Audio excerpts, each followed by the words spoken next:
Good afternoon and welcome to another in our series of TalkSports. Well, it is our Saturday sports special to be exact. And this weekend, we have a special guest with us. In fact, it is the first time in as many as probably 15 plus years that this person will be making what is known as a public appearance, speaking publicly for the first time since the relinquishing the role of president of the then Grenada Amateur Athletic and Cycling Association, what is now known as the Grenada Athletic Association. I'm speaking of no other person than Mr. commonly known as Bobby, but his full name is Robert Benjamin. It's Robert Bobby Benjamin. Let's say good afternoon and welcome to Mr. Bobby Benjamin. Good afternoon to you, sir. Michael, it is such a pleasure. This was very unexpected, but it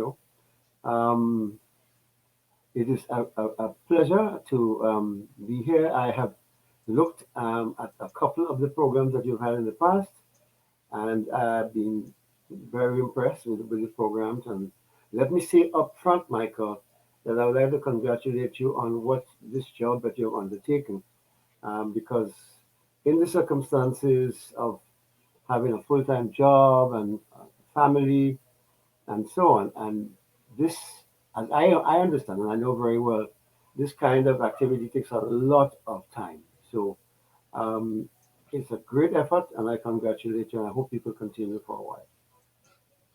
Thank you very much. And yes, I do appreciate that because it takes quite a while, as you say, trying to balance everything, my full-time job, my family, and, everything else, it takes a while. But it's nice to have you here, Mr. Benjamin. I am certain it's a pleasure for so many people to see you for the very first time in a very long time. And first of all, Bobby, how you have been coping. In fact, I know you're not in Grenada, so probably you can tell our viewers where exactly you are and how you have been coping with the pandemic. Well, Michael, I have been in Trinidad uh, since uh, 2004. After Ivan actually drove me away from Ivan drove me away from Grenada in 2004. Um, and since then, I've been living in Trinidad and Tobago. Oh, well, it's so nice to hear that, Mr. B. And we have quite a lot to discuss over the next 2 hours. But in particular, let's look at and probably even before going into your tenure as the president of the Athletic Association in Grenada. You know, what so got you involved, Mr. B, in running the affairs or being part of athletics in Grenada? Well, Michael, all my life as a young man, and I've always been interested in servicing, doing, offering my services to whichever group would have required it since presentation days as a presentation boy. I came out of that. I was in CYO. I was in various other mostly religious organizations in the Roman Catholic Church, um, Legion of Mary and stuff like that. But I went away for a while, studied, and came back. And I came back here to the Caribbean in 1988. 1988, I came back. And I was working at the time with the GIDC, the Grenada Industrial Development Corporation. I worked there for a while. Then I went into I joined the Grenada Development Bank, and there I was doing a project, a United Nations project, um, involved with developing a cadre of entrepreneurs, young entrepreneurs, because my postgraduate work was in business management. So I was trying to develop a cadre.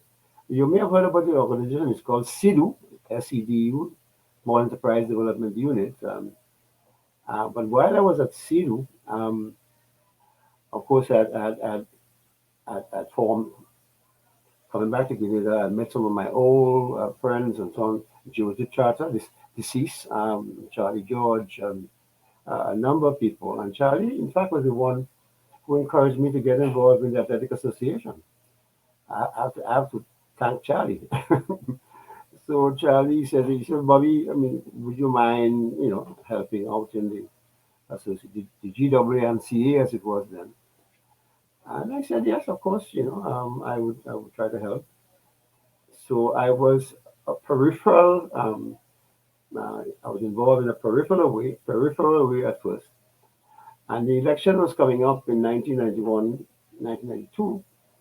And I was encouraged to, to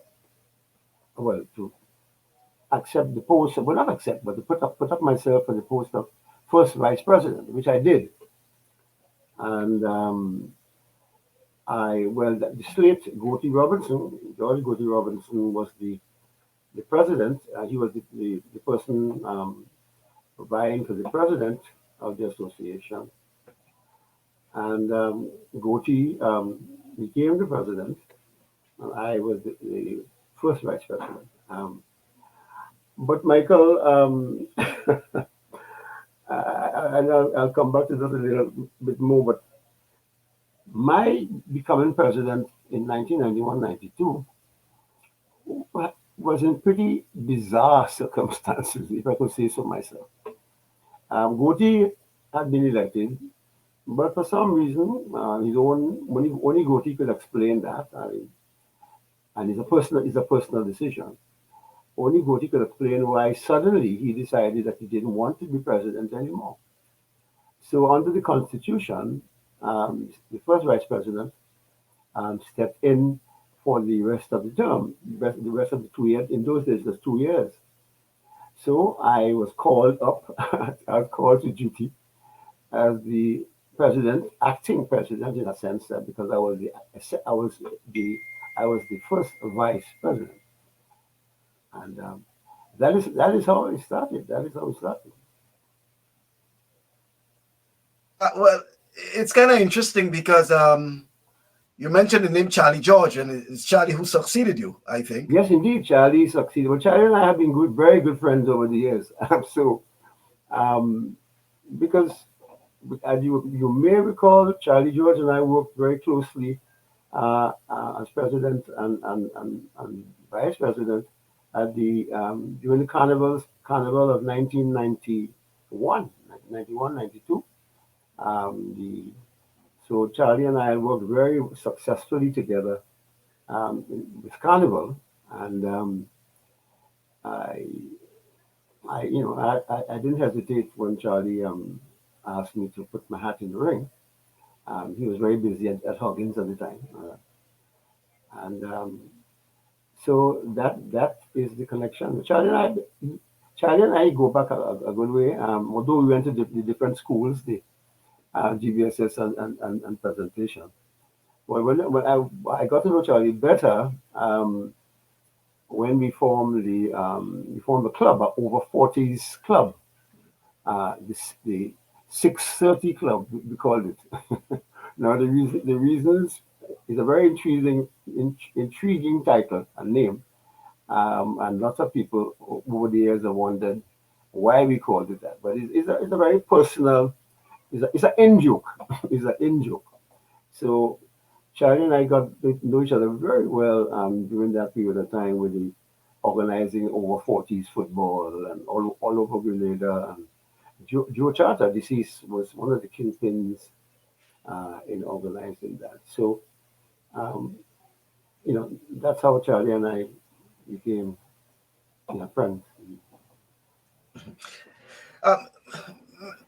Mr. Benjamin, concerning track and field in Grenada, it's for many There are those who believe that the the successes and the exploits have just begun, and not recognizing that there are those who basically would have blazed the trail in years gone by. And, sadly, though, we do not have that much of, history and documentation of those who would have, made that achievement or made those achievements in the years gone by. But for someone who has been, studying that, who have interacted with some of those even before they have, left us, who are some of the people you'll want us to know who, in the early days, and I say early because we're looking at probably the 40s and the 50s and even the 60s to some extent, or what you know or what you can share with us, who would have been out there representing Grenada and making Grenada proud? One of the first names I would like to call, and he's not really, he was an athlete for a short while, but Nag Hurley. Nag Hurley was one of the uh, the early coaches, and Nag is known as a top class coach in Indian athletics. Um, um, but for me, as a boy, from Guelph, grew up in Guelph, St. John, and my first glimpse at athletics would have been at the Empire Games, uh, otherwise known as the 24th May Games. That's in celebration of the birthday of the Queen. So, as a 10-year-old in 1952, I did get my grandmother allowed me to go to Clubber Peters Park. Well, no, it was not. Sorry, it was Windsor Park. It was Windsor Park, named after the royalty, and Duchess of Windsor, or whatever it was. I said it was Windsor Park, and later on became Clubber Peters Park. And at that sport, I got my baptism because the enthusiasm that I saw for track and field. And I must say, I've since got to understand that sport is an integral part of Grenadians. It's in our psyche. Sport is in our psyche. And so that in that first game, one of the things I remember is the cycling events, because in those days cycling was big in the region. And Grenada had a couple of the best cyclists in the region, the Perrot brothers, and those the older people who might be listening to that will remember Sam Perrot and his brother. And Sam Perrot and his brother won almost every single cycling event that was held at Windsor Park in those days. And so we're talking about the 50s, 1952. And the Perrot brothers, they brought glory together because the Empire Games attracted people from all over the region. Because you got to remember there were not many international sporting events. So people came from all over the region, especially the cyclists. I mean, from Santo Domingo, from all of these people in all the Central American countries who excel in cycling. And they sent a number of their people. But the Perot brothers cleaned up. I mean, they beat everybody who came to ride in Grenada on the grass track. And the event I remember from that day in 1952 was the Devil Take the Hindmost. Well, you know how exciting that is, Michael, in cycling. The people who are lapped have to depart from the track, and people didn't want to be lapped. So it was a very very interesting, very exciting race. Um, so I remember at that first sports meet that I attended, I came back. I mean, I was thrilled. I was absolutely thrilled with the experience because what had also happened was that a couple of young Grenadian athletes, promising young athletes, Dorothy and Reginald Wilson. They came from a famous Wilson family involved who were always in sport. And there was a young man called Willie Julian, um, who were also very promising athlete. But Dorothy Wilson went on to dominate female sprinting in Grenada in both the 100 and 220 yards, 100 and 220 yards. In those days, Michael, we didn't have meters yet. So it was 100 yards, 220 yards. And Dorothy, for many years she dominated. And then the young man, Willie Julian became a policeman. And he he actually, for 4 consecutive years, he was the Victor Rome at the Royal Grenada Police Force Sports. And in fact, in 1960, he jumped a distance of 24 feet, Michael, at an inter-islands games.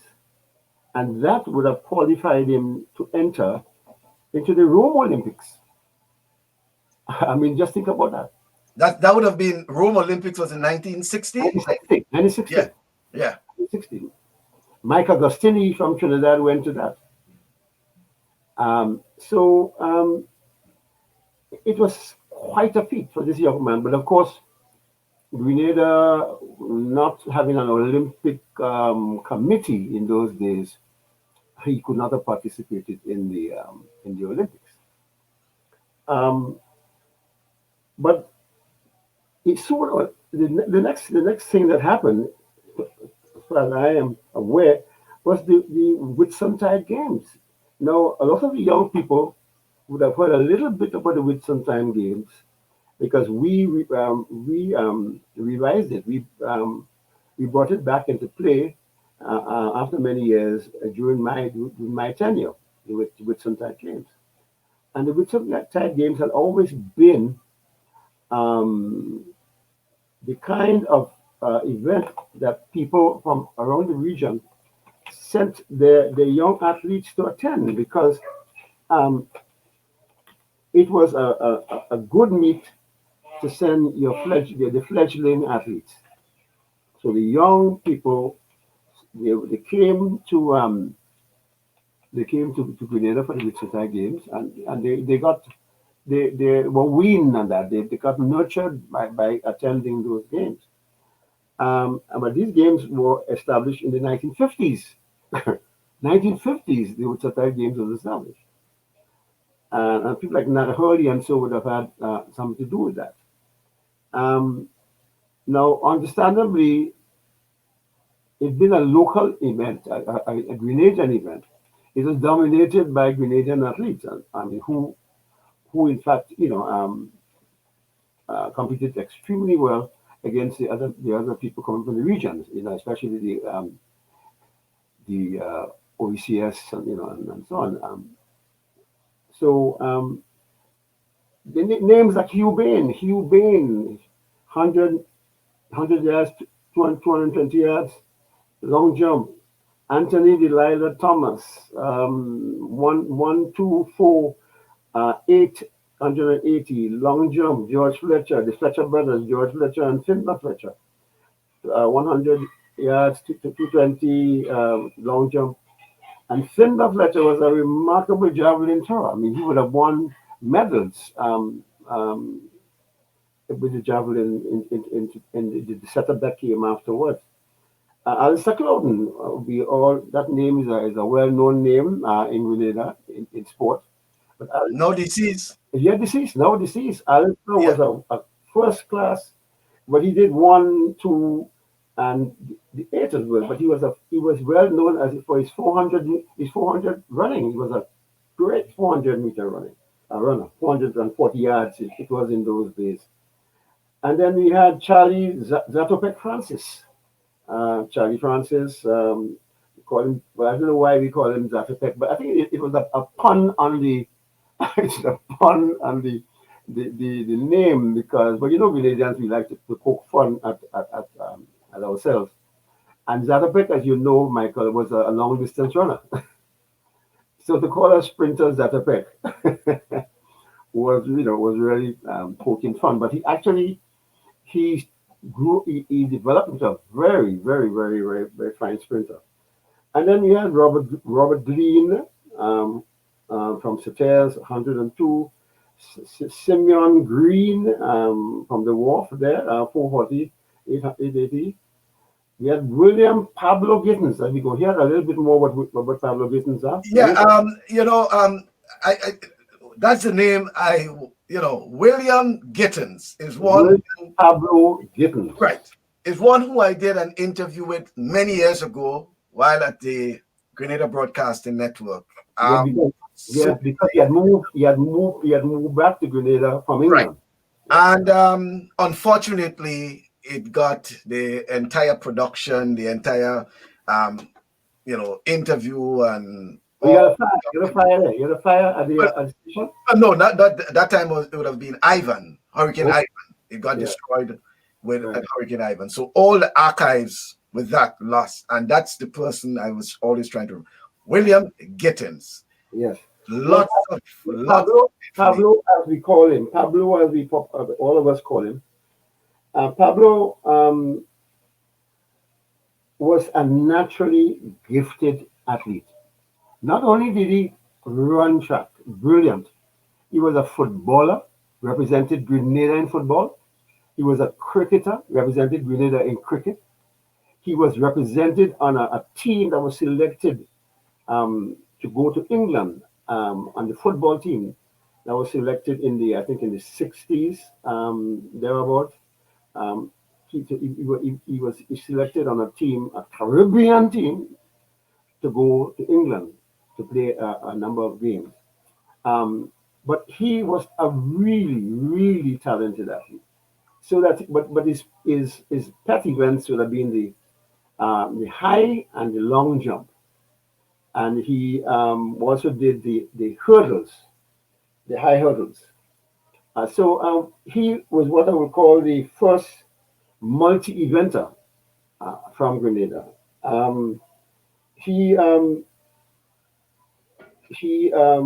performed particularly well at the Texaco Southern Games. The Texaco Games became the most famous of the games in the region. The oil company operating from Palo Seco in Trinidad, they launched this event in the late 50s, 60s, early 60s. And Pablo Gittins was exceptionally good at the Southern Games. Twice he did the double. He did the high jump and long jump double twice. He won a gold medal in the hurdles. And his time of 53.8 seconds in the hurdles stood for many years as a national record in Grenada. But you would have found out all of those things from him. Michael. Yes. He brought up some of those things, and in fact, I recall he had even some documentation as well. You know, Pablo had some documentation as well. Yes, you're correct about that. So yeah, I mean, this guy was. We all looked up to him. I mean, he was the guy to look up to. He was the guy. I'll tell you. I'll just give you a little anecdote. Now, if somebody decided that they wanted, the guys living on the iron. But Michael, you might be too young for that. But the older guys like myself, you be living on the iron there. Yeah, certainly, I'm too young for that. at the bottom of Market Hill, by European office there, and somebody decided that they wanted to have a race running up Market Hill, and out of idleness, and somebody said, "Well, let's see who could run up Market Hill, run up and down Market Hill, the fastest." And Pablo was there in his long pants and his ordinary clothes lineman. And the race started, and Pablo went up Market Hill like a meteor. I mean, he was up and down Market Hill before the first guy, the guy who came after him, got to the top of Market Hill. That's how remarkable he was, and that's a true story. And that's a true. I was there. So that is the nature of the guy. And his fitness was his thing. He was extremely fit because he also ran the 800 meters and the mile. Today it's 1500 meters. He won the 800 meters and the mile, and at GBSS he was a Victor Dome. I think for quite some time while he was there. You also had a brother, a younger brother, George, who was excellent. So the Gittins family produced some wonderful athletes. Yeah, but Mr. Mixer Victor Ashby might have some records about William Gittins at GVSS, but he was a Victor Throne for quite a while, I believe. So that is one of the outstanding guys. Um, and so we come back to the other guys. I started to talk about Hugh Bain and the But like. something I wanted to ask you there. I mean, you call a lot of names. What there were not any females, female athletes who excelled during those days? No, that's an excellent question, Michael. That's an excellent question. It speaks more about the lack of participation by women in sport during the 50s. I mentioned the most outstanding one, Dorothy Wilson, but there were not many women, and of course, Michael, men in those days regarded sport, especially track and field, as a male thing. So I don't think the women were not encouraged to take part in athletics. So that would explain the absence of any female names among the people I'm calling. But So the tide has turned, right? The tide has turned.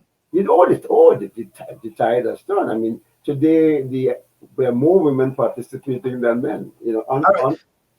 Well, Unfortunately, and on that note, I want to basically tell you why I'm thinking the tide is turning, because here it is, the women. Denise Williams is saying, "Hi, Mr. Bobby. Nice seeing you. It's been years." Um, then here is a Guelph girl saying, "Season's greetings, Bobby Benjamin and Michael Bascom. Every blessing for the new year. Really great seeing you, Bobby." That's Elizabeth Forsyth. yes, And yes, obviously, one of our most talked about female sprinter, Hazelland Regis Buckles, is saying, "Hello, Mr. Benjamin, and how are you? It's great seeing you." And she concluded by saying we had to change that. Of course, speaking about the women, at least changing that. So certainly the women have taken up their role. yes. You talking about in the 50s where there were few, women participating, to now Very, where very few. women are dominating sports in Grenada to an extent. And not only at the competitive level, but at the administrative level. Because as you mentioned, that Hazeland's name came up there. Mrs. Ferguson, who was the principal at the St. David's Catholic Secondary School. She was one of the stalwarts in athletics in Grenada. I mean, she was the matriarch in a way of sport as a principal who nurtured sport. I mean, sport was just as important as the academics for Miss Ferguson.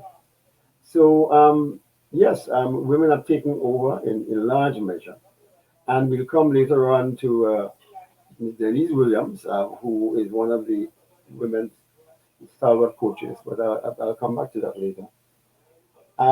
So you also, I just mentioned a couple of other names. You had George Sandiford, who was an 800-meter runner. Frank Caesar from Carriacou, who was also a multi-eventer. He did 1, 2, 4 long. He didn't do the high jump, but he did the 800, 880 meters. He did but his event was the javelin. The javelin, he became, he made his mark at the Southern Games. He made his mark at the Southern Games with his javelin, and actually won the javelin event. I think about 1958. He won the javelin at the Southern Games. Um, so all of these guys have called, and of course the youngest of the lot would have been Stephen Amibi Bernard. You probably don't remember Amibi. You probably heard the name, but a lot of the other people, the older people listening would remember Stephen Amibi Bernard. I mean, I saw that man, that young man, run the fastest 440 yards in my life. I mean, he was just flying, Michael. I think he was the first athlete to run the 440 yards under 50 seconds. That was quite a feat in those days, because the people who went to the Empire Games and Commonwealth Games and so on, they were running, they were running high 50 point, 51 seconds, that kind of thing. He ran under 50 in Grenada, on the grass track at Queen's Park. And he, I would say, was definitely world class. He was world class.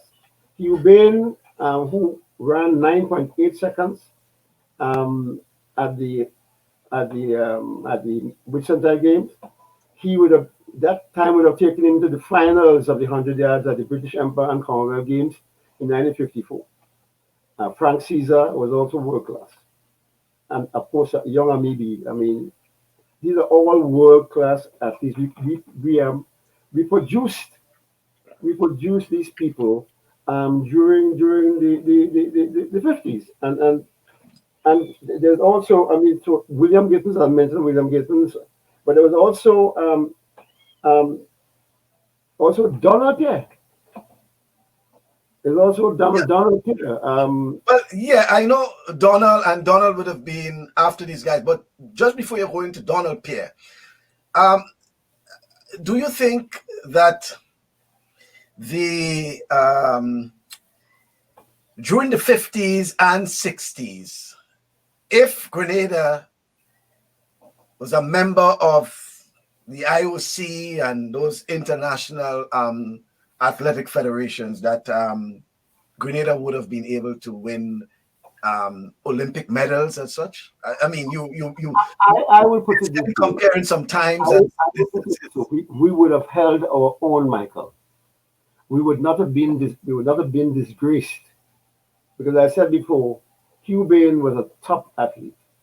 Anthony Thomas, the rider from River Road, he would have been the first multi-eventer, and he would have won a decathlon or an event like that. And Pablo Gittins, of course, was the quintessential multi-eventer, and Pablo would have won a medal at these games. So I think that I'm not saying, Michael, that we would have won, but I'm saying that we would not have been disgraced. I'm saying that we were going to be able to hold our own against the best performing at this time. For example, George Finbar Fletcher, the younger brother of George Fletcher. Finbar Fletcher was the top athlete in the region in the 60s, in the 102. He also competed at the Southern Games. He also competed at the Southern Games with distinction. So as I said before, this is a matter of conjecture, but I think these people would have done very well, because the Donald Pierre went on. Donald Pierre went on to do extremely well. In the I think he was a little bit disappointing, Michael, in the CAC, because of the promise that he showed in the CAC But he didn't continue to do as well as he would have wanted. But Donald Pierre and the young people listening to that, Donald Pierre ran the 4, 8, 15, 5,000 and held national records in each one of those. At one point, he had the national record in the 400 meters, the 800 meters, the 1500 meters, and the 5,000. Didn't he also competed in the marathon? Yes, but in the early days, Michael, you would have heard about that. We go up, people from Wall had a race from Sauters to town. Virtually a marathon. I mean, in fact, I think that was more than 26 miles. Yeah. And he won that event time and time again. So people say is the fish broth and so on, from Wall. But yeah, I mean, he was that good. He was that good. It was disappointing in the CSC, but he didn't come up as to scratch as they expected. But at the 1970 Commonwealth Games, he set the national record in the 1500 meters. And then at the Southern Games, he won a bronze in the 1500 meters in 1972. He also, but in 1973, I think Donald Pierre would like to regard his best victory as the victory he had against Fred Newhouse, the American Olympian. Fred Newhouse. He beat Fred Newhouse at the Southern Games in 1973. Now, I mean, this is history. And in 1977, Donald Pierre won silver medals in both the 400 meters and the 800 meters. So this is the caliber of athletes that we produced during this time. And to come back to Dr. Dunstan Campbell, Dunstan Campbell was the first true multi-eventer that we had in Grenada. Now I know multi-eventing is big in Grenada, the decathlon and heptathlon and so on. Not the decathlon, but the heptathlon. And he in 1971, as I said earlier, he won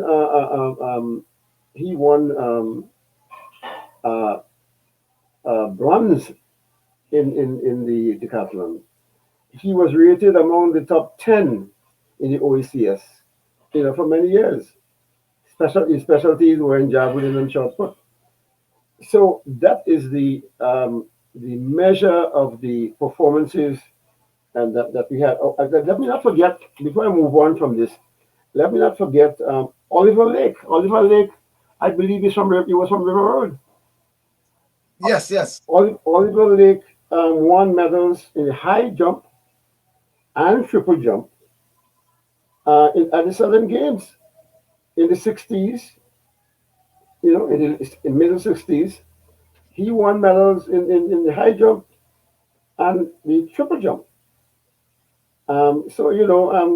Grenada has produced some excellent athletes long before the new stuff was going on. But we should take pride. We should take pride in that, Michael. And I would like to now turn to my presidency, if you don't mind. All right. Before you go on, the Bob Simpson. Oh yes. Says, hi, Bobby. Good to see you. Still looking like Bobby. And you will know Babs because Babs has been involved in but particularly netball for yes, but Babs' younger sister, Jero, was very much involved in the athletic association during my tenure. Yeah. She was a live wire. She was the go-to person if you wanted something. Yeah, well, I'm glad you said that because I tried to get Babs to give me a grand total of the years between, combined total, I should say, herself, her husband, involvement in sports, and now you add her sister, Jerry. Simpson. Yeah, who would have added? So they have given a lot of years of service to sports. Yes, they have, and I hope they'll be recognized one of these days. Mm-hmm. Certainly. So we moving on now to your tenure as the president of the Grenada. As we said, it was the amateur. It became the Grenada Amateur Athletic Association. Yeah, Athletic Association, and the cycling people went on their own. Right. So cycling decided that we want to be on our own, but prior to that, there was also the cycling that was involved as part of the Athletic Association. Yes, and there was a lot of excellent cycling events, both at Gov and St. George's. Cycling was huge, Michael, in the 60s, huge, again, I would like to just mention. I know you said you're from Gov, and every sentence you mention, there's a mention of Gov. That Gov had that many outstanding athletes in those early years. In those early years, remember I mentioned Dorothy Wilson. Yeah. I mentioned Willie Julian. I mentioned Donald Pierre. Donald Pierre from Gov. Right, I know. Campbell was Dr. Dunstan Campbell from Gov. Dr. Dunstan Campbell from Gov. Right, yeah. I'm saying in the period we're talking about, that was excellent. We were doing extremely well. And then the Windsor Park was the mecca of sports in Windsor Park was the mecca. It had the best stadium, Michael, in Grenada. Hold on, Michael.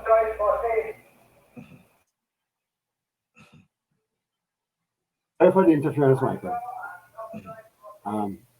Yes.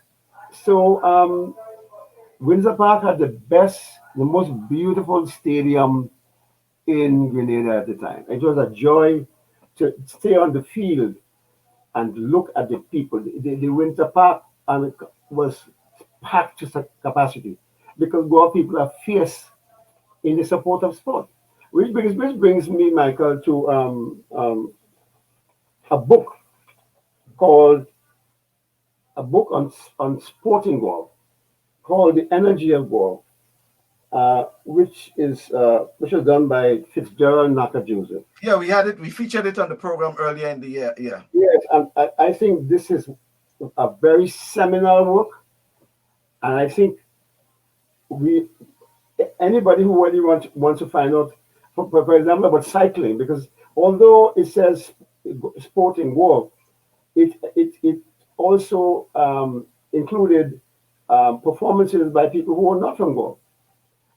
So that the cycling, you get a beautiful chapter on the cycling, and you could follow it, because, as I said before, cycling was excellent in that period in our history.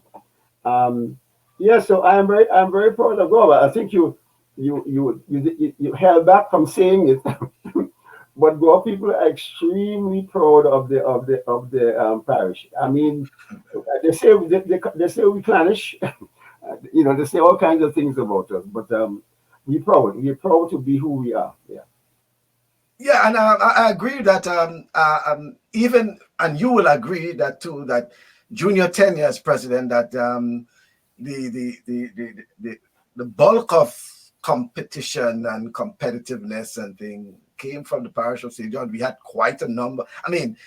There's names like Sharon and the long distance runners, for example. Yes. Quite a number of the long distance runners came from more the western. So it's either St. John, St.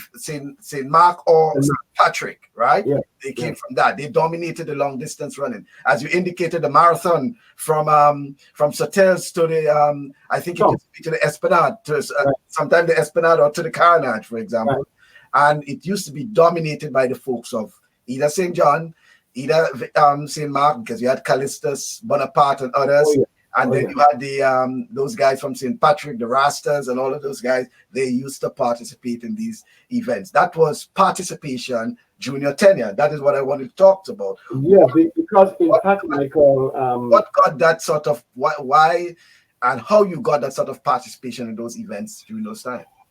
Well, because Michael, as I told you, when I became president in 91, 92, um, I would have to say that athletics in Grenada had reached a plateau. They had reached a plateau, especially in terms of participation at Carifta. Now, Carifta, as you know, Michael, Carifta has always been the place where every athlete, young athlete, wanted to perform. And so that if you wanted to uh, make your name in track and field, you had to get involved. You had to go to the Caribbean Games. But when I became president, the first thing that struck me, Michael, was that we needed to restructure the entire organization. The track and field needed a transformation, a transfusion of energy, a transfusion of new ideas, because we were just on a plateau at that point in time. And I pulled my team together, and the and I want to stress this, Michael, that whatever happened during my tenure, it could never, whatever successes we had, Michael, could only have been achieved on the basis of a collaborative partnership with the coaches. Coaches make athletes, and they are an integral part of any success that was achieved during that time. I have to especially mention Mr. Conrad Francis and his team of coaches. Well, I'll come back to that. They worked with persistency, dedication, and commitment on the development program. So, which takes me to the development program. It was critically important in that 91, 92 to design a development program that would chart the way forward for the association. So, I came up with this concept of the massification process. Nobody had ever heard about that, but I mean, this is something that I came up with. Massification just simply meaning getting people to participate en masse in large numbers. So this whole massification process was a way to identify athletic talent throughout the country. So flowing from that concept, we had the outreach program. And the outreach program comprised of weekend sessions held at the various parishes to identify athletes, sprinters, throwers, jumpers, distance runners, etc. And that happened in the pre-season period before the main athletic meet started in those days around January. And so between September and December, we had these weekend sessions. And Michael, I was simply blown away by the response of the young athletes to this thing. And as you said, people from Guelph, people from St. David's. I mean, the young people from St. David's, Michael, they would walk for miles to come to the St. David's ground to participate. And we had the coaches who were available then. They worked with each of these young athletes because they were raw. They were raw. With just depending on natural strength, especially in the throws, shot put, javelin, discus. These young people just came up and threw. They pelt. They didn't shoot. They pelt the the instrument. But the talent that was unearthed, Michael, was phenomenal. The talent, especially, and I had to particularly mention St. David's. And it was no surprise that later on, Denise and Paul and so were able to tap into that. That was absolutely a place that any coach will want to work. St. David.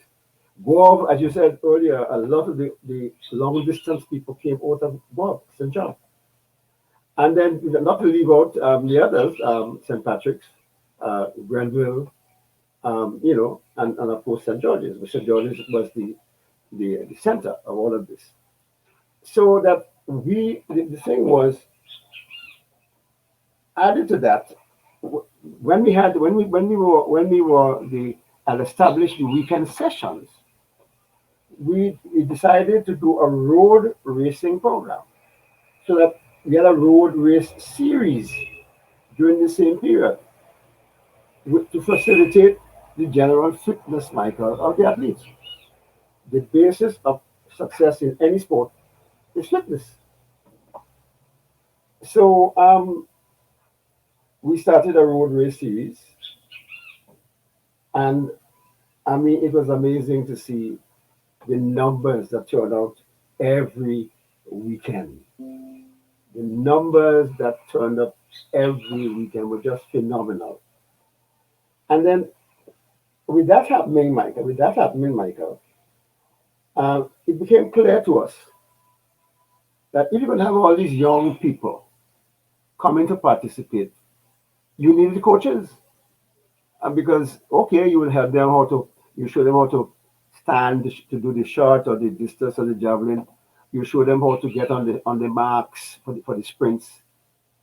But you needed people who understood the science of coaching and could pass on this entire thing, you know. But let me just back a little bit.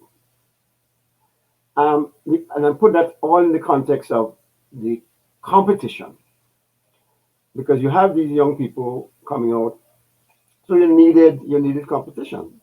Of course, by then the primary and secondary schools had the individual sport meets and so on, and then the parish games were added, Eastern games, Western games, and these were added, and all these were used to sharpen.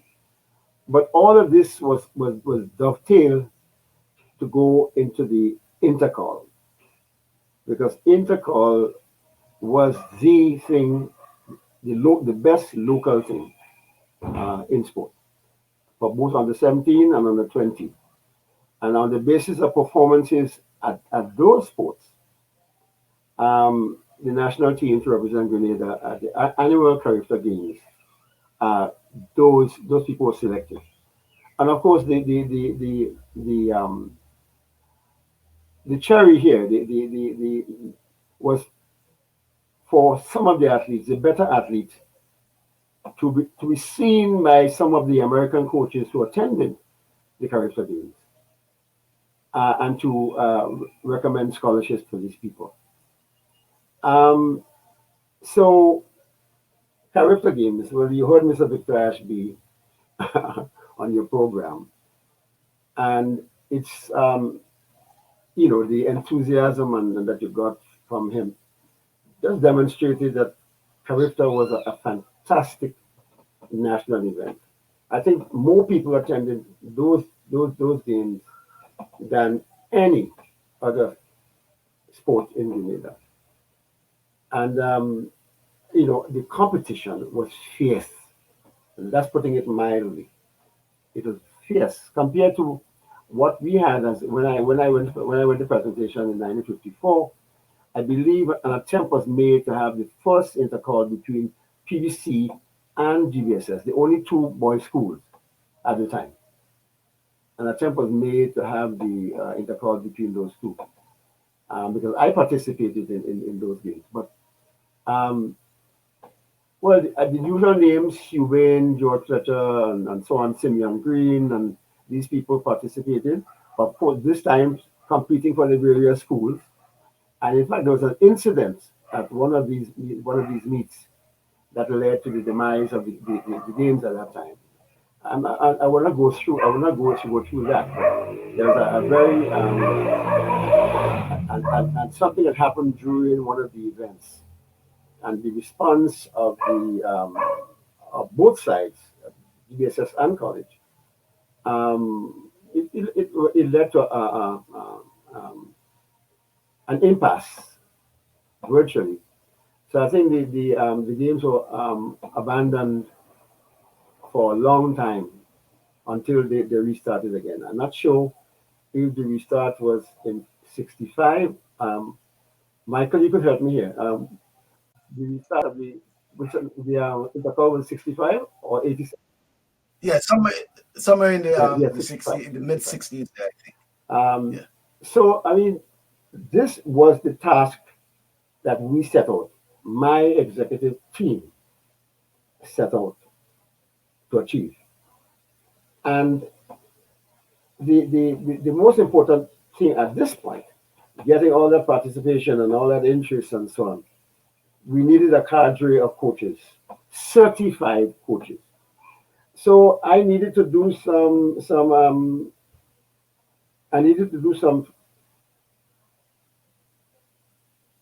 forge some relationships with other Okay. people in the region because we All right. Just before you go on that point there, because I know it's similar to an outreach program. Dean Knott is saying, hello, Mr. Benjamin, looking good. And yeah. that's Dean Knott. And you must, if I call the name, I just have to call the first name and you'll know, Vida. Yeah, Vida Bruno Victor is saying, I'm glad to see Bobby. I'm very glad to see Bobby and to hear him speak, especially about the outreach program. Don't forget St. Mark. In that program, he did a very good work a very good work that was copied. Yes, that was copied by other associations. Well done, Bobby. Thanks, Vida. And Thanks, Vida. finally, saying Mr. Benjamin was a very good sports administrator. He was even a chairman of Calypso of Carnival also. Yes, Carnival also. So of course, the cultural aspect of it kicked in. But Vida is also remembering that you had a program in the parish of St. Mark, and that was copied by other associations. Bobby. But the thing is, I'm saying that effort, that effort was a joint effort. Every member of the executive and the people I would be of that executive, that first executive, I would like to pinpoint um, was Vida Bruno, as she was then.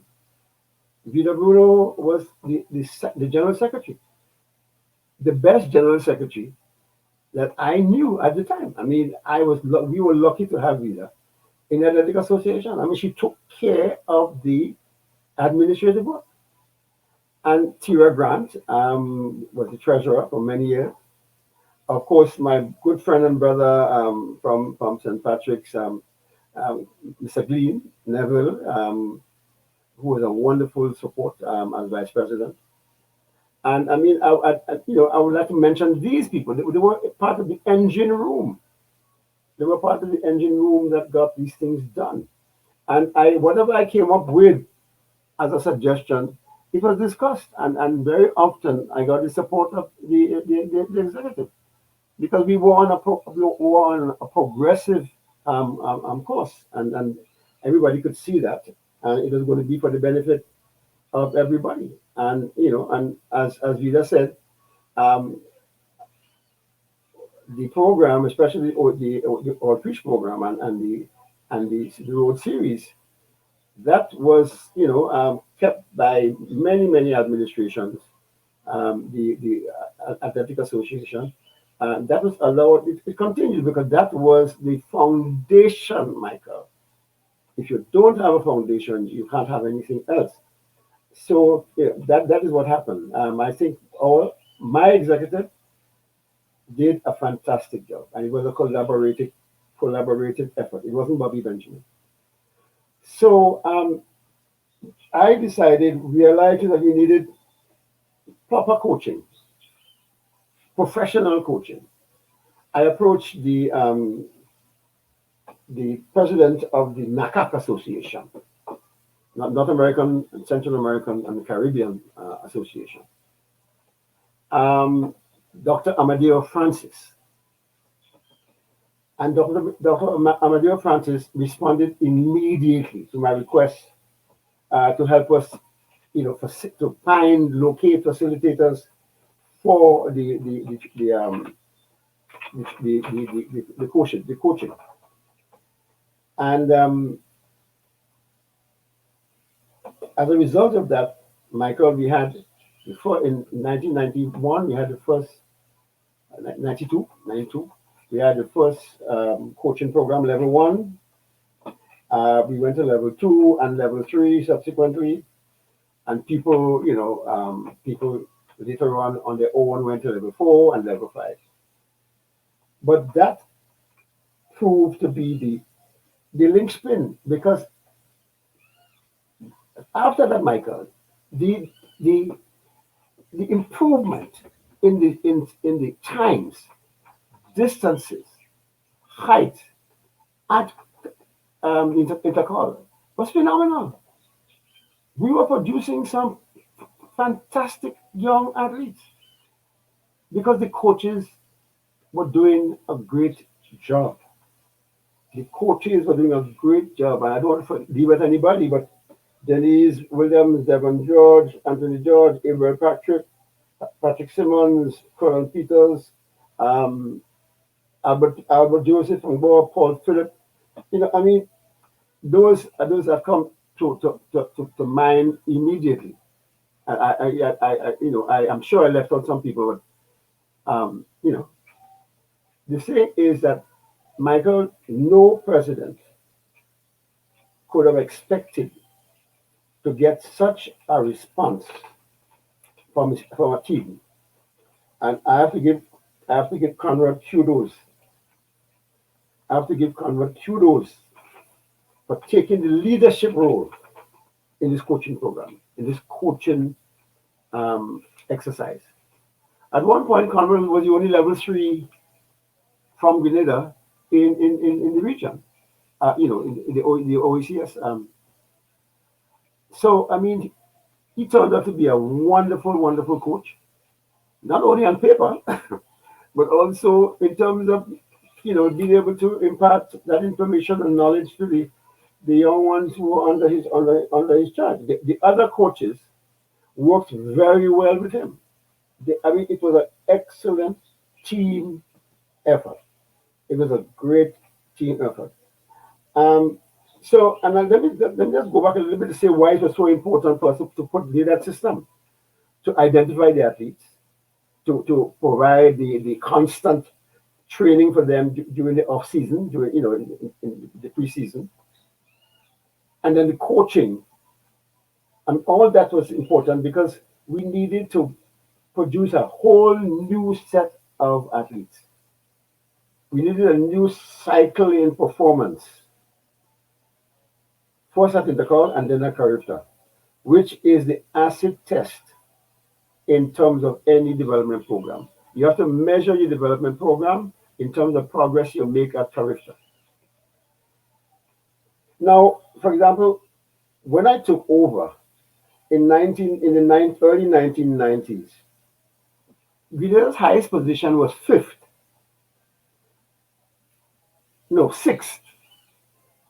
with 5 medals, and we were placed below Jamaica, Barbados, Trinidad and Tobago, Bahamas, Bermuda, Guadeloupe, Martinique. We were below all of these countries. Now, we were still winning medals, Michael. We were still winning medals because the javelin, we had what has been referred to as the Grenada javelin machine. The Grenada javelin machine, we got 9 gold medals and 4 of those were won by the phenomenal Selwyn Smith between 1992 and 1995. Other people who won medals were Kim Fullerton, Merrill Peters, Prudence Lewis, Hilarious Frank, Nasha Belfont. But the thing was, what future did the sport have for Grenada? Because you can't win a sport, or you can't develop the program purely by producing javelin throwers. I mean, and I think the javelin throwers had a good example in our own esteemed javelin thrower. Michael, help me. You're referring to in terms of, No. recent? In that period. Trevor, we had Trevor Modest. Every young javelin thrower wanted to be another Trevor Modest. So that was an inspiration for the javelin thrower. And I know personally that Trevor worked with Selvin Smith and was of great assistance to Selvin Smith. But you can't continue a program just based on producing javelin throwers. So we needed to get a more balanced program. So Conrad and I sat down with the rest of the coaching staff and so on, and we talked a lot about having a balanced program. Producing sprinters, jumpers, long and middle distance runners, quarter milers, hurdlers. To do that, we had to intensify we had another 1 or 2 level 1s and level 2s.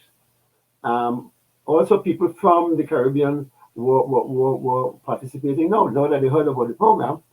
People from Trinidad and St. Vincent and people in the Eastern Caribbean were sending their people to the training program. The level 1, because you got certified. At the end of the program, you were certified as a level 1, level 2, or level 3, and you could go anywhere in the region and coach. Mm-hmm. Well, yeah, but saying, but I know we want to just take a quick break there, so that in the half hour, we want to just take a quick break and give you right back. Okay, so Mr. Bobby Benjamin will be right back with us, but just to give you an update as to what he was. The Intercall, just some facts about Intercall, actually started, documented in 1965 with the Anglican High School and the GBSS winning the first two championships. 65, there wasn't any in 66. I don't know why it's not documented, but it shows 65, the Anglican High School, the girls, the GBSS, the boys. Then on to 67, Anglican High School again, the girls, GBSS, the boys. And then in 68, SAS end up coming and win the girls title with GBSS, the boys. So the first 3 years of Intercall, 65, 67, and 68, it was the GBSS and Anglican High School, and then SAS. In 69, Anglican High School retained the title in 69, but there wasn't any boys title given. Again, I'm going based on the documents that the principal Grenada Games Association, Grenada Secondary Schools Games Associations. I always try to get them to clarify, and I don't know why they could not have said exactly what was the reason why there wasn't any boys champion that year in 1969, but the girls went to Anglican High School. Then in 1970, no girls, but there was the boys, the Presentation Brothers College. They won their first Intercall championship, that's PBC, in 1970. Their first, again, it's according to the archives, some may want to dispute that, and over the years, in 87 again, when the Boca Secondary School won the girls, there was no boys title. Again, we do not know why there wasn't any. In 2005, we know there wasn't any Intercall that year. 2005, yeah, it was 2005. Not that year. So there are some that actually missing, and we still do not know why, why there was the girls, the boys, why there was the boys, not the girls, but quite a lot to decipher in the and hopefully in the new year, when we go into the actual Intercall, we'll get some clarification on that.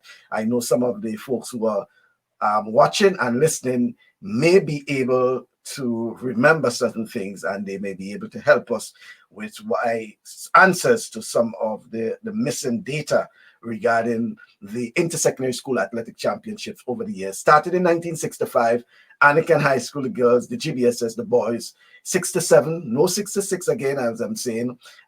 Then on to 68, 69, 70, no girls champion in that year. There was 71, 72, 73.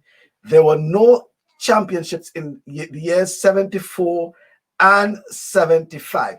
I may want to assume it was because of the turmoil, the political turmoil in Grenada during those years. Well, Bobby Benjamin is back with us. Probably he might be able to tell us what some of the reasons why we had no intercall championships in the 74-75 period in particular. Michael, I'm not sure that I understand. I could unravel the politics of what is going on there. Yeah. I would prefer to leave that alone.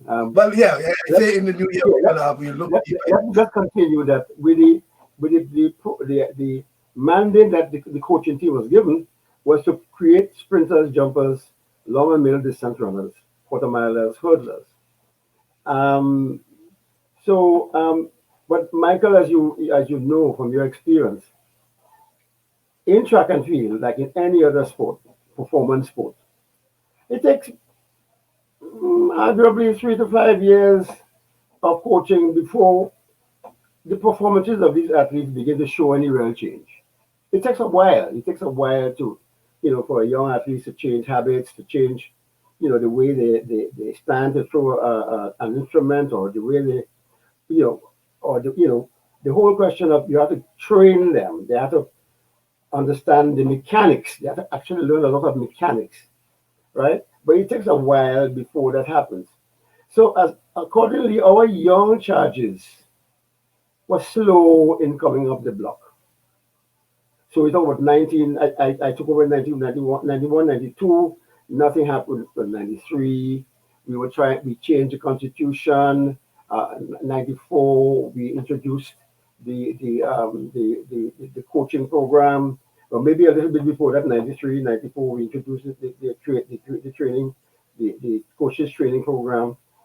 And then, it took a while for 1994 to produce anything. But in 1998, Hazel Ann Regis won a bronze medal in the under 17 girls, 400 meters.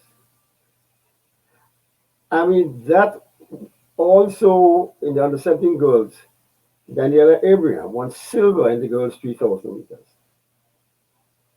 Now, Shamir Thomas burst on the scene with gold in the under 17 shot put and silver in the discus.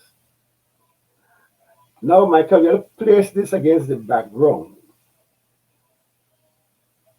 that the under 17 boys had failed to win a medal in 1995, as did the under 17 girls in 1996. And also in 1998, it was the first year since 1991 that Grenada had not won the under 20 boys javelin. So, I mean, that was a real breakthrough. And I have to add to that, Tishara George won a bronze as well in the under 17 400. So in 1998, Hazel Ann Regis, Daniela Abraham, Shamir Thomas, Tishara George, they broke through that barrier that we were facing in terms of the quarter milers and so on. So certainly we broke through that barrier, and also the 3,000 meters, the middle distance. So that was very, very encouraging, Michael. I mean, we were happy about that because it happened just about the time we thought it might have happened. And with the athletes, we thought it might have happened. In 1999, the under 17 boys won 4 gold medals. 5,000 meters, Kendall Simon. Javelin, Densley Joseph. Shot put and discus, Shamiri Thomas. Now, a new star was born with Shamiri. Shamiri was a star. He was a star. The under 17 girls also won 4 silver medals. In the 400 meter, Ishara George,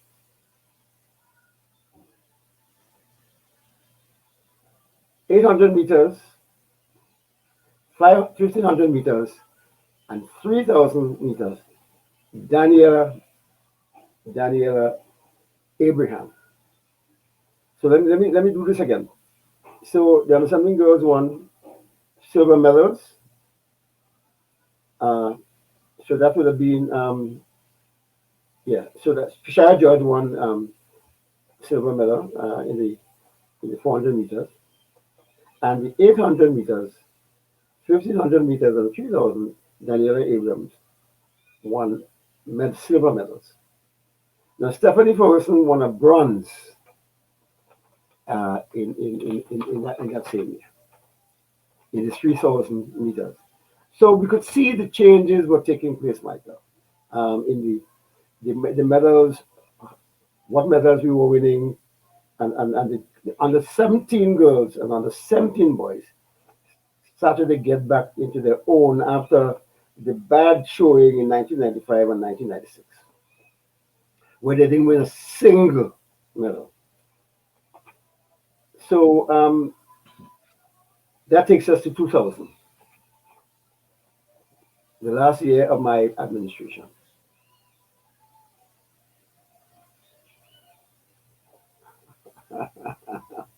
I'm just chuckling at a comment I see there. Yeah. So 2000 was the last year of my presidency. And in 2000, Grenada hosted the Caribbean Games, the first OECS country to host that esteemed event. And Michael, what a response did we get from the athletes? You couldn't expect more. Of course, they're in front of their home crowd, and it was important for us to do well. Absolutely important for us to do well. So what happened? In the end, we achieved 4th position. We moved from 9th position in 1992, 91, 92. We moved from 9th position with 4 medals to 4th position with a total of 18 medals.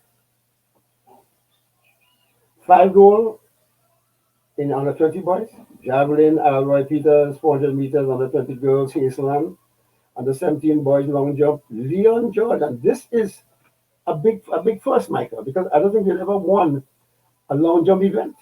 Under 20 boys before that. I'm subject to correction. So Leon George, long jump. Javelin on 17 boys, Denise Joseph.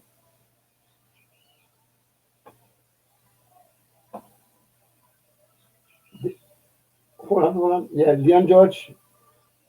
The javelin under 17. Hold on.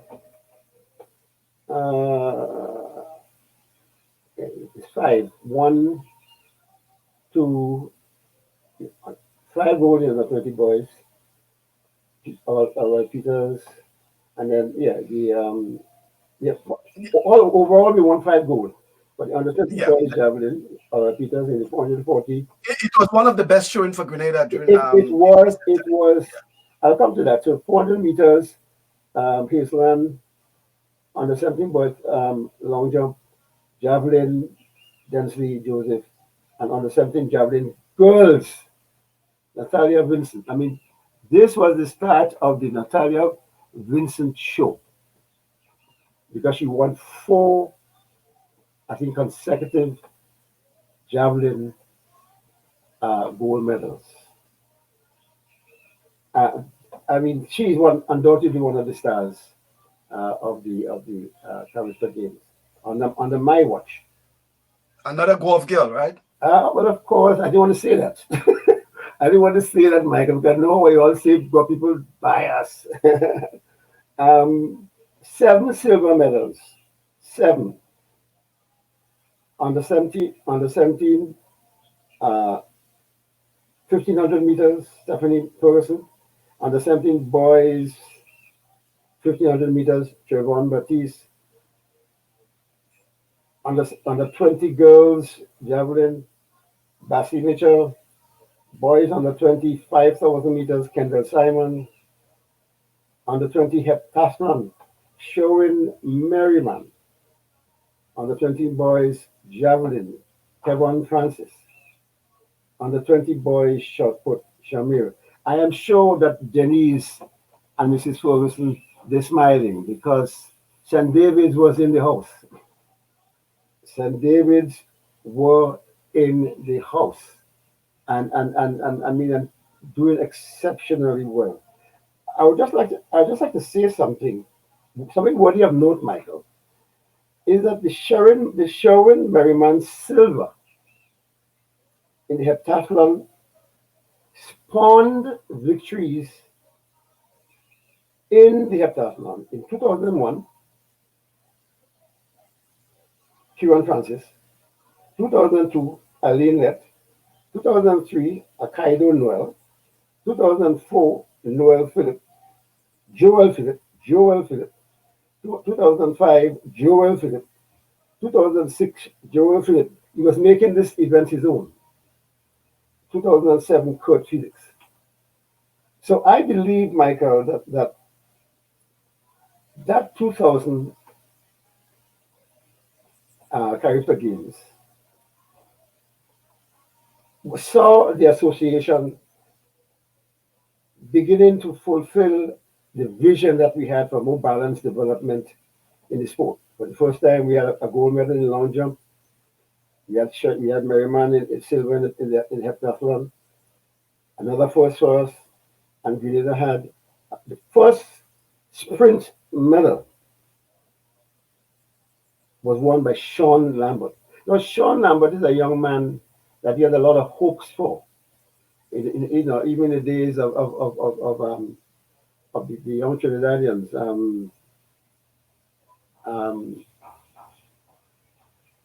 Help me. Darryl Brown and what's the other one? Yeah, Darryl Brown and okay, that will come. But Sean had shown a lot of talent and a lot of expectations from Sean. But that didn't come through until the 2000 Character Games where he won a bronze in the under 20 boys. But we did a double for Grenada because Kanisha Joseph in an under 17 girls also won a bronze. So we won 2 medals in the 100 meters. 1 boys, 1 girls. Now, Michael, our coaches could breathe a sigh of relief. The Grenada track machine, and those are my words, the Grenada track machine was on fire. We were on fire. And we were going to take the heat to our competitors in the region. And I must say that for a while, we continued to do that. For a while, we continued to do that. So, not wanting to steal anybody's thunder, in Caribbean 2001, Grenada had its best year, placing second with 8 gold and 7 silver. And the reason why I mentioned that is because although I was not president, still, the athletes who won the medals came from under my watch. So that with 8 gold and 7 silver, Shamiri Thomas won double gold in the shuttle discus. Kieran Francis won gold in the javelin and heptathlon. Natalia Vincent continued her victory run in the javelin. Silver medals were won by Kendall Simon, 5,000 meters, Aline led heptathlon, uh, um, Sharon Batiste, 1,500 meters, under 17 boys. So, Michael, that was the zenith of the hard work that my executive members and myself, that is what we were working for. And it was wonderful to see um, this coming to fruition because, Michael, when you're working hard for something and it finally begins to happen, it is a great feeling of satisfaction. On reflection, Michael, the period 1991 to 1992, from that period, 91, 92 to 2000, it's a relatively short time, a relatively short period of time, just under 10 years.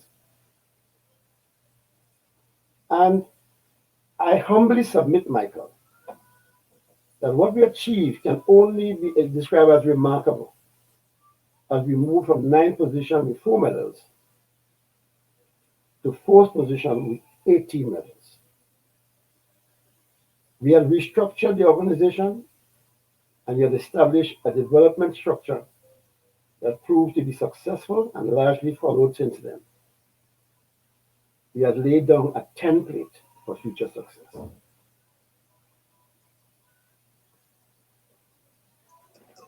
Um, Interesting enough, Mr. B, because I wanted to get in as we see the time moving there into what you will see now, because I mean, so much have changed from since then to now, in terms of the athletes, the resources available, both for athletes and for technical, coaching and all these sort of things, the technical aspect of athletics, and there's even more competition available now to that extent. So what I'm saying, what do you see is really needing, in terms of ensuring that we do exploit the true and real potential of our athletes in going forward, in that there's so many challenges now that there is for example, there's an athletic stadium, for example. um, then even during your time there were the scholarships and thing, but even with scholarships and to some extent challenges in terms of scholarships, what should be the thinking of our sports administrators, especially in athletics, to ensure that, as I said, we exploit the true potential of our athletes? Michael, I'll put it frankly, we dropped the ball. We dropped the ball because after, well, we went on to win. Joel Phillips continued with his exploits, and we went on to win some 2002, 2003, 2004, 2005. We continued to do well, but the thing is, in 2017, Michael, Grenada came 14th in character. No gold medals. No gold medals. One bronze, one silver. I mean, what had happened? We had a stadium. We had Kirani James. We had Bartholomew. We had, I mean, what had happened? We had Kirani James winning the World Championships in 2011. The youngest person ever, 19, to do that. And he went on the next year, 2012, to win the 400-meter championships at the Olympics in a time of 43.94. I mean, Kirani, that should have been the basis, Michael, of Grenada should have taken off and head to the clouds after that. But then there is the argument sometimes that it's not just about winning medals, but about the performances.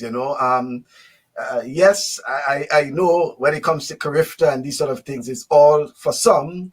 It's all about winning a medal, being on the podium, and then there are those who will argue that not everyone could be, but you can see potential, you can see improvements, you can see progress.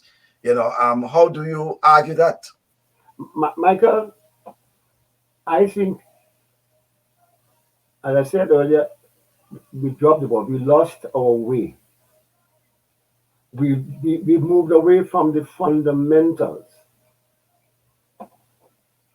We moved away from the identification of athletes. We moved away from the outreach program. We moved away from the just keeping our athletes prepared and also letting them. Even if you say, Michael, that it's not about winning alone, I accept that. It's not about winning. I should tell my athletes that all the time. But it's not only about winning, but it's about representing your country. What's the most important thing that any young man could do, a young athlete could do? But I'm saying to you, let me say it, the administrations since then have dropped the ball. They went away from the basics. And without the foundation, because it's true you produce athletes. So a lot of the athletes that came, some of them 2001, 2002, some of them still came, they came over, they flowed over from my time. But where were the young ones? Were we nurturing the young ones? Were we encouraging the young ones? Were we going into the trenches, going back into Gove and St. David's and St. Mark's and these places, finding the young athletes? I don't think we did that, Michael. It's not any science, Michael. It's simple. We dropped the ball, we moved away from the basics, and we paid the price.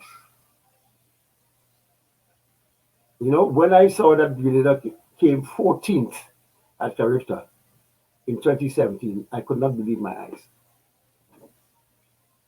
So, I mean, that speaks for itself. That speaks for itself. But before Michael, before our time runs out, I would just like to mention, there's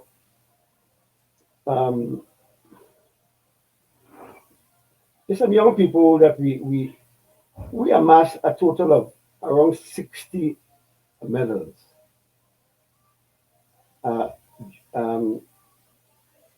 During that time.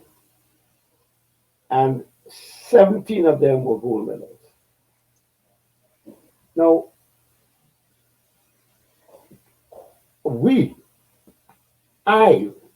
Bobby Benjamin, had encountered some amazing young people between 1991 and 1992 and 2000. Charmaine Ross, who were just going out. Geraldine McCrean, Daniela Abraham, Hazelland Regis, Buckles, Kishara George, Kim Fullerton, Seven Smith, Shameen Thomas, Prudence Lewis, Sandra Scott, Shiva George, Nasha Belfon, Natalia Vincent, Alroy Peters, Ilaris Frank, Kendall Simon, Dempsey Joseph, Stephanie Ferguson, Leon George, Trevon Batiste, Kieran Francis, Shorin Merriman, Kanisha Joseph. I mean, the utmost praise is due to these young people for their dedication. Because, Michael, I was an athlete myself, and I know the effort that you had to put out. I know the sacrifices that you have to make, that your parents have to make. So, the thing is that we sacrifice. I was taught by my guardians. My mother was in Trinidad. So my guardian in Grenada, my guardians in Grenada, more than one. they instilled in me the virtues of dedication, hard work, stick to itiveness, never saying never. And that is necessary. We have to instill that in your athletes. It's not just about winning. If you do that, you end up winning medals. But those values should be stamped. Stamped. Those values should be stamped on the psyche of our young chargers.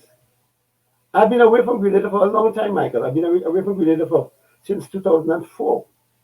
But after that, um, um, I tried to keep abreast, as the best way I could, from afar, um, what is going on. But when you're not on island, you can't feel the pulse, Michael. So I really can't say, you know, um, with any certainty that this, apart from what I've said, that this went wrong, that went wrong, the other went wrong. Because it's not about what went wrong, it's about how we correct what goes awry. It's not about going wrong. Wrong implies that people get blamed and all that. I'm not about that. I'm not about blame. But I'm about when mistakes are made, people acknowledge it. People don't get arrogant and pretend that what is happening is not happening, or get upset if people make adverse comments on what is happening. That is only going to lead to chaos and destruction. So you know, Michael, I feel very satisfied at what has been achieved under my watch. I think that we did remarkably well, and some of our athletes went on to do even better, like the great Mrs. Buckles, who went on to do very well at college.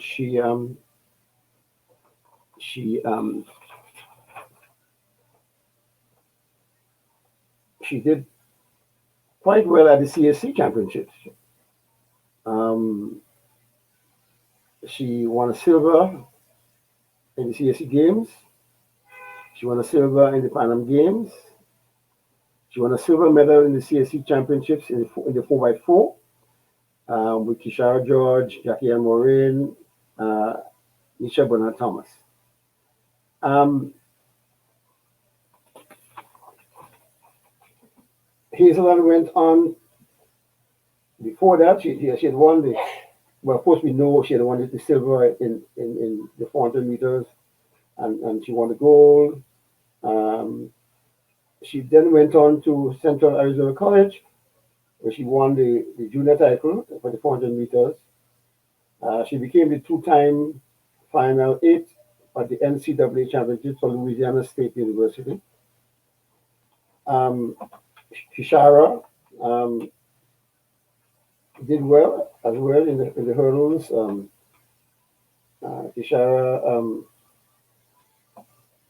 she not only won silver medals and a bronze on the 400 meter under 17, she won medals. She won the Middle Tennessee State University, two outdoors conference titles, one indoor conference title in the 400 meters, one indoor conference in the 400 meters hurdles, and her 400-meter hurdles OECS record, established in 2004. I think it still stands. I'm not sure. Maybe Kishara could call us and tell us that what it still stands. Um, Other people, I'm focusing only on, because we also had OECS. Yeah, because we have while we had some of them on the program already, in the new year there's a slot where some of them will be on the program together. In Right. fact, that'd be fantastic, Michael. yeah, we have some of them who will be there, like Hazelland and Kishara and others.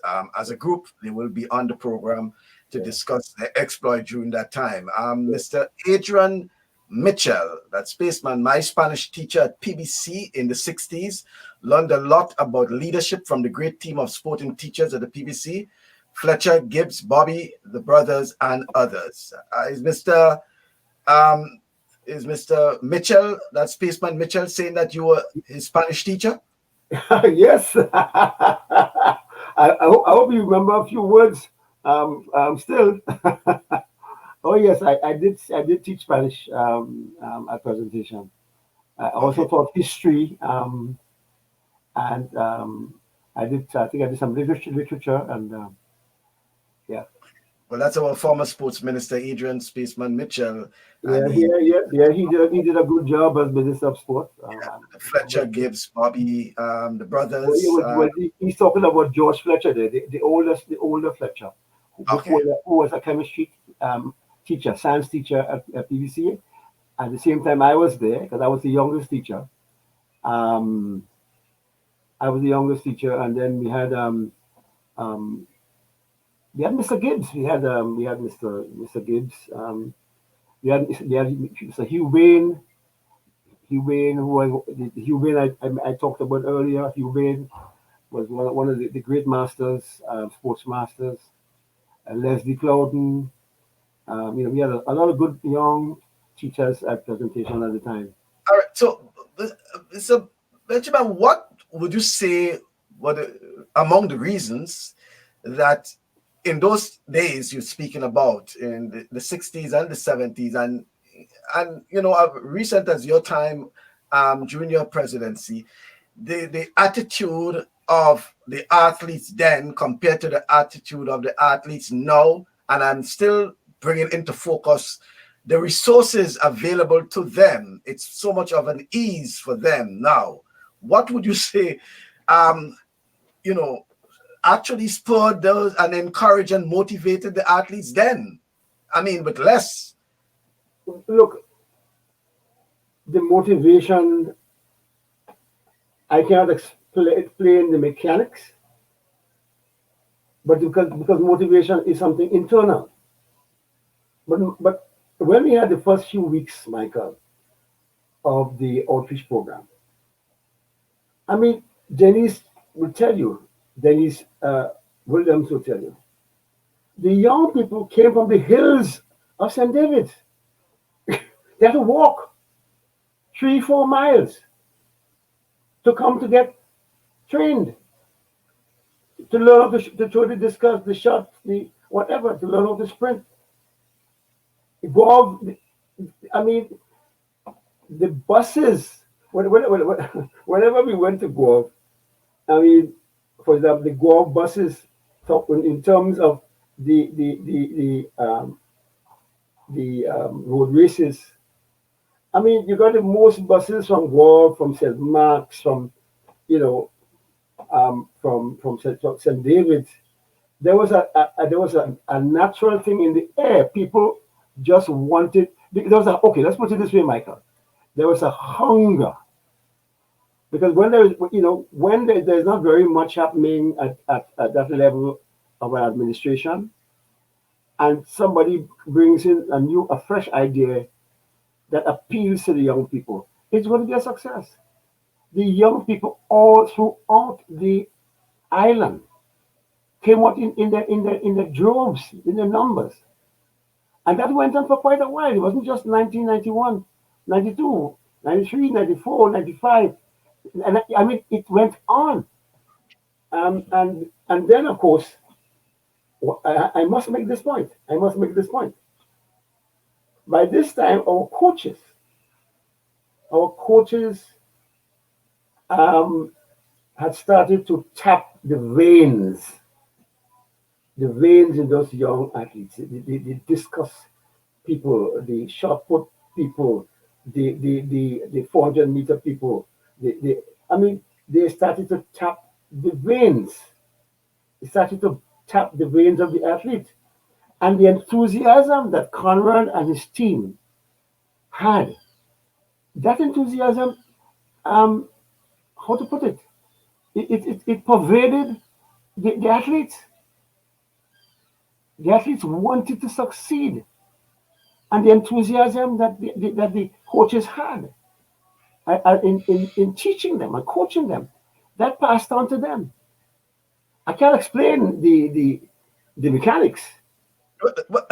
I know you can't explain, but Bob Simpson is saying these athletes worked hard for themselves, and as Hazeland said, for their country. Some athletes now very early want even before they start to perform.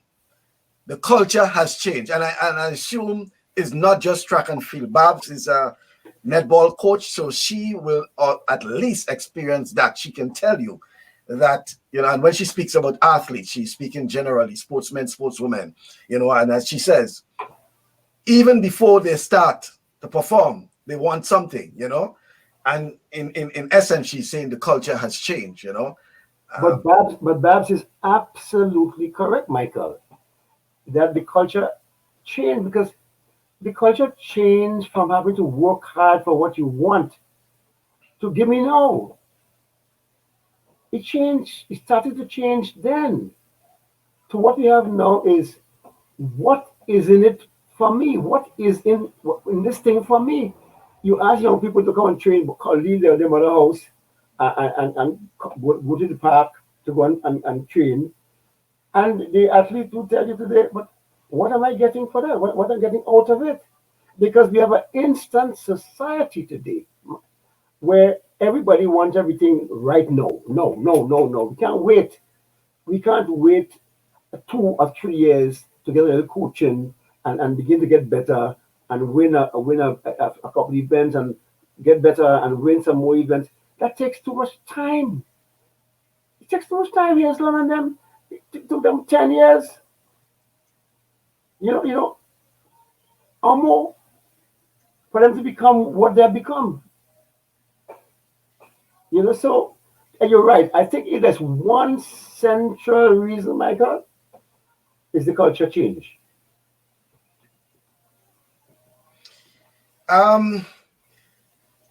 Roger Bayer is asking about cycling. But even before Roger Bayer, and let me say good afternoon to you, Roger. Toro was saying they say Hugh Bain was a legend. The man went and pole vault for Grenada using a bamboo pole. Toro always getting his, Well, I don't know where Toro get that one from. But Toro always add something. All right, Toro. Yeah, but Roger is talking about cycling because we know that cycling was part of the the whole aspect of yes. And Roger cycling is also something we have to talk about in the new year. So I'm glad you mentioned that. We want to talk about it separate because I know there has been some aspects of cycling, albeit just road cycling, but we know that cycling was a very exciting part of track and field in years gone by. We even part of the school sports, cycling. I remember cycling. Everyone look forward to cycling. I remember good protein and get protein and I mean people like that riding at GBSS Sports. Yeah, but even at the Winter Games, Yeah.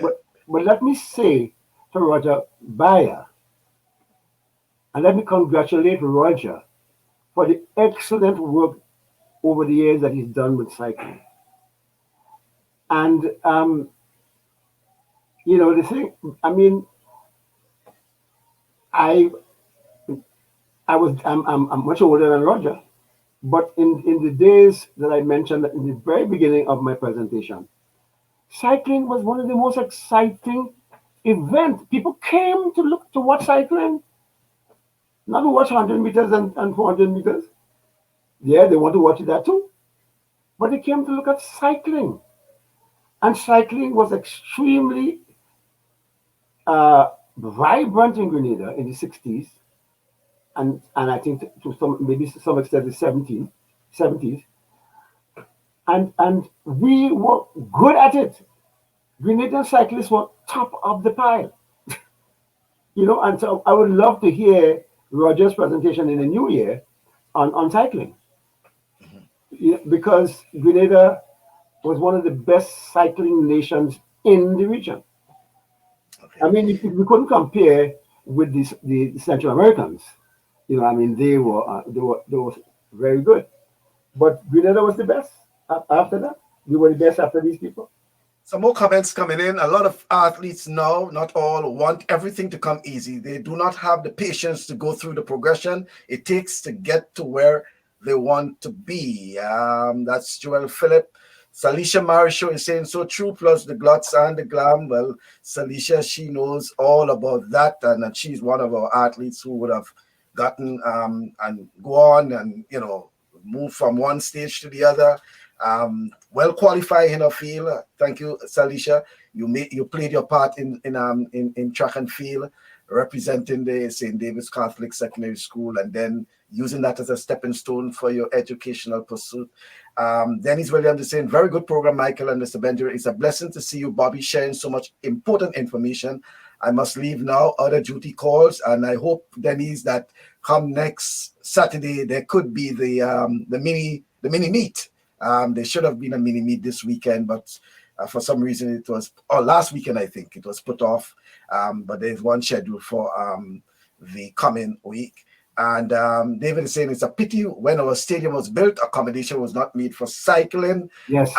Except that, no, there has been an argument. I'll get back to that in a moment. We have to change the mindset of our younger athletes. The whole aspect, I know, and it has been something that has been discussed over and over, Bobby, but I don't think while the accommodation for cycling should have been made, not necessarily in the stadium, because they have moved away from the sort of velodrome, like how, for example, at the stadium in Kingston, Jamaica, and also in Bridgetown, Barbados, with the velodrome, the concrete velodrome. Right. Now, cycling is more moving towards the indoor velodrome, like what you have in Trinidad, for example. Right. Gone are the days where you have the velodrome on the outside, the perimeter of the actual stadium. What should have been considered is probably having a home for cycling, some sort of indoor facility. Because if you want to get regional and international cycling programs and things like that, so I think that is where that's the way you have to go. But as I indicated, cycling is part of the feature in the new year, and I'm hoping that folks like Roger and others will be part of that program. I have to reach out to Roger to confirm those things. We want to hear what it is. But Michael, I want to make one last intervention, and that has to do with what we talked about earlier with the young people, the attitude of the young people, and so on. But Michael, a lot of us adults contributed to that, because as soon as a young person won a medal, we call them a star. As soon as somebody score a goal, 2 or 3 goals, we call them a star. As soon they start to wear bling, they start to wear gold chain, and because we the adults didn't emphasize that one race or one event doesn't make you a star. We didn't insist that that longevity, that you had to persist. I mean, I think I think Joel was saying, the persistence, having the long view of what you're doing. So when we the adults, as soon as they win 1 or 2 races, we call them a star. So what you think will happen? They start thinking as though they're stars. And we the adults have to accept the blame for some of that. So what do you think makes a star? A sporting star? Yes, Michael. I get a funny feeling that there's a bouncer. There are those who are listening and watching and may figure that, what is Mr. Benjamin speaking about? I am a star. I'm a sporting star. So what do you consider to be a star? Okay, let me answer, Michael. A star is someone whose performances have continued over a period of time. So that, Michael Johnson, the star. right? Michael Holding is a star. Um, People whose performances they have maintained the excellence over a period of time. Yes, then the consistency is there.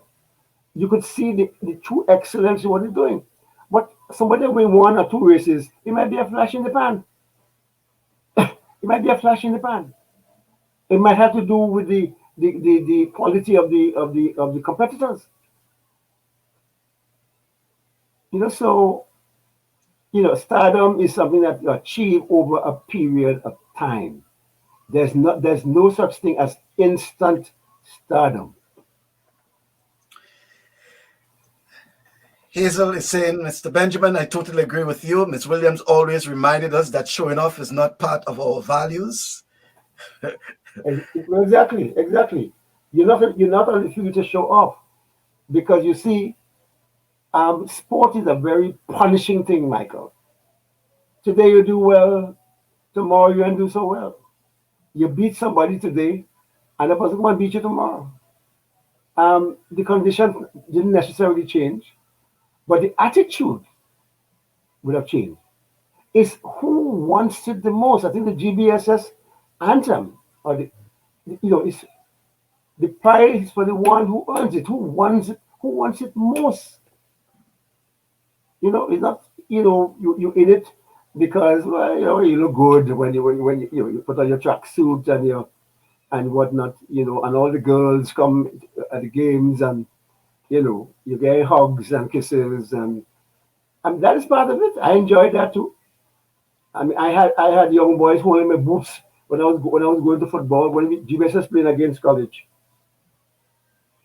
I had young boys holding my boots, to the park. I couldn't walk to the park with my boots. My boots are special. But you don't let that get to your head, Michael. You don't let that get to your head.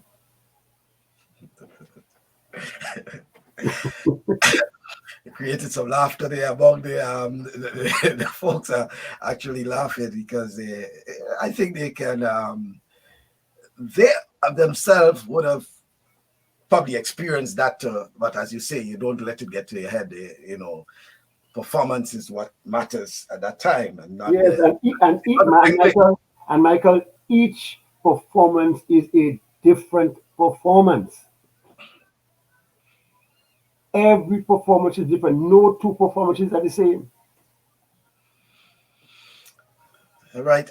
Mr. B, we're getting ready to wrap up now. We're just about 3 minutes short of time, but I want you to leave with at least what sort of message would you leave with your the young sportsmen and sportswomen, and even a word to our administrators,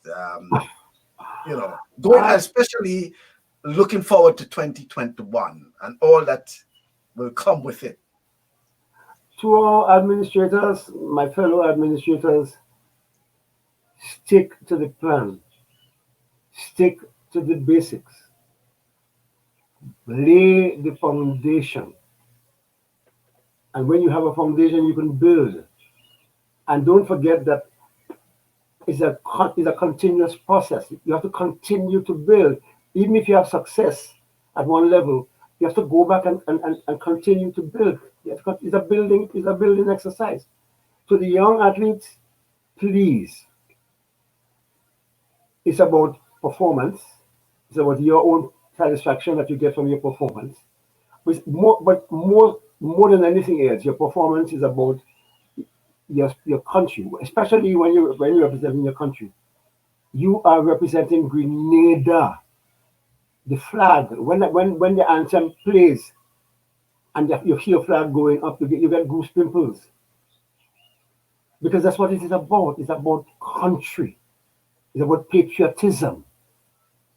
That's what it's about. All the other things will fall by the way. So administrators, do your work. Do your work. Don't drop the ball again. You do your work. Um, um, Continue with building the platforms. Continue with the basics and the outreach programs and the road racing programs and continue with that. That is the basis of the success. It's certainly the basis of the success under my tenure. So hard work, um, and the young people, you have to learn to be patriotic, and you have to learn to be your best self. You want to produce the best of yourself. Yes. Thank you very much. And Clem Deputy is saying, when young men carry your boots, says you may not have reached stardom, but had earned their respect. Thank Well you. said. Well Thank said. you. Thank you. That's what happened. That is what Yeah, happened. yeah. That's true. That's true. Well said, Cliff. And Hazel is saying, thank you so much, Mr. Benjamin. You're an inspiration to us all. I want to thank you very much to Mr. B for being part of the program. It has been long in waiting. And I want to extend season's greetings to you. Merry Christmas. We have gone through quite a bit for 2020. I know some people will say that they can't recall if there was a 2020. From 2019, we skipped to 2021. That's just a little funny. Well, that is just idle Yeah, talk. that But, just, but Michael, I have to thank you for inviting me to be on this program. I want to say again, Michael, you're doing a fantastic job. When I listened to the program with Mr. Ashby, and you said that you had done 67 other programs, I mean, that is an amazing achievement. And I hope that you get recognized for that somehow. I know, Michael, you were the first to say that you're not doing it for recognition. You're not doing it for that because you love Grenada, and that's what you're doing. And I mean, many years I should look forward to your postings to know what is happening in sport. Whether it's athletics, cricket, football, whatever it was, whether West Indies was involved or Caribbean was involved, you were keeping us abreast. And I have to thank you for that. And it's very often people they don't know the facts and they say all kinds of things. But I'm saying to you, continue doing what you're doing, Michael, and let me reciprocate and say that I wish you and your wonderful family, especially your lovely wife and children, season's greetings, and I hope that you have a wonderful, wonderful holiday, and that please don't allow strangers to come into your house. Only immediate family, let them come into your homes, because Mr. COVID is not a joker. Mr. COVID is killing. Mr. COVID almost killed 300,000 people in the United States of America already. So please, people, and this is for everybody who is listening, please be careful, wear your masks, practice social distancing, and make sure that you wash your hands and regularly and so on, because that is what's saving lives. And for the older people like me, one note to the young people, some advice. Young people must understand that when they take the COVID home, they would cause the death of their grandmother, the great grandmother, and the uncle, the aunt. That's what you're doing. So please, people, do what you have to do. Everybody listening, happy Christmas and a wonderful 2021. Okay, then. Thank you very much, Mr. B. That's Mr. Bobby Benjamin. I want to thank you for being part of our program. As I indicated, it has been long in the waiting. And thank you also to all our viewers for being part of our program next Saturday. Obviously, it's an open discussion. It was our final guest on the Saturday Sports program for December and for 2020. We will tool and we will return in 2021 with guests on the Saturday's sports special. But on Thursday, we have another guest. And then on Saturday, we have our final program, which will be an open discussion, which, every month we have this open discussion. Well, this is the one for December. This is the final one. So once again, I want to thank you for viewing, and don't forget to join us on Thursday. It's at 6:30 p.m. Eastern time, which is 7:30 Eastern Caribbean time. And then on Saturday, it's from 1 o'clock Eastern time, which is 2 o'clock Eastern Caribbean time, for another Saturday Sports Special, where we'll be having an open discussion. But until then, as I always say, stay positive, test negative. Thank you very much for viewing, and we'll see you on Thursday.